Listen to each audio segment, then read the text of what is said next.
વિસ્તારોમાં શરૂ થયો છે વરસાદ। શાહીબાગ, અસારવા સહિતના વિસ્તારોમાં વરસાદની શરૂઆત થઈ છે। નરોડા અને નિકોલ વિસ્તારમાં પણ વરસાદ વરસી રહ્યો છે।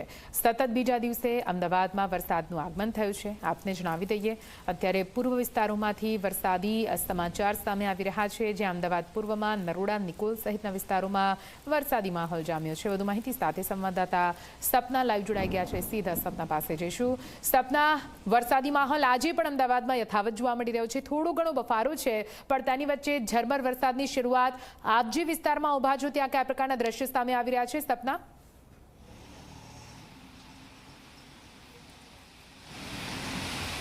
બિલકુલ નિધિ, બફારો હતો એનાથી નિશ્ચિત રૂપે અમદાવાદીઓને રાહત મળી હશે, પરંતુ અત્યારે ધોધમાર વરસાદ નથી, ઝરમર વરસાદ છે। સાથે સાથે ગાજવીજ સાથે એટલે કે વીજળીના કડાકા સાથે વરસાદ પડી રહ્યો છે। આજે સતત બીજો દિવસ છે કે જેમાં બપોર થતાની સાથે જ વરસાદની શરૂઆત થઈ ચૂકી છે। ક્યાંક અમદાવાદીઓને વરસાદની રાહ આતુરતાથી તેઓ જોઈ રહ્યા હતા, ત્યારે રાહત પણ મળી હશે અને અત્યારે શહેરના જુદા જુદા વિસ્તારોમાં વરસાદ પડી રહ્યો છે। અસારવા હોય, મેઘાણીનગર હોય, નિકોલ, નરોડા તરફ જે વિસ્તારના પૂર્વ તરફના જે વિસ્તારો છે ત્યાં અત્યારે વરસાદ પડી રહ્યો છે।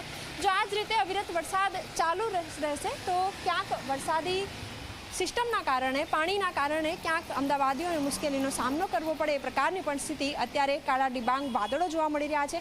વરસાદી માહોલ અત્યારે જોવા મળી રહ્યો છે। જો આ જ રીતે અવિરત વરસાદ રહેશે તો પાણી ભરાવાની જે સમસ્યા છે તે પણ શરૂ થઈ જશે અને ક્યાંક વાહન ચાલકોને પણ મુશ્કેલી પડે તે પ્રકારની શક્યતા। જો કે અત્યારે આ જે મોસમ છે, જે હવામાન જે રીતે પલટાયું છે અને વરસાદની જે રીતે શરૂઆત થઈ ચૂકી છે, એના કારણે નિશ્ચિત રૂપે અમદાવાદીઓ અત્યારે રાહત અનુભવતા હશે। નિધિ, બિલકુલથી સપના, પૂરી માહિતી માટે આભાર। તો હાલ તો અમદાવાદના પૂર્વ વિસ્તારમાં વરસાદની શરૂઆત થઈ છે। અલગ અલગ વિસ્તારમાં ધીમી ધારે વરસાદ વરસી રહ્યો છે।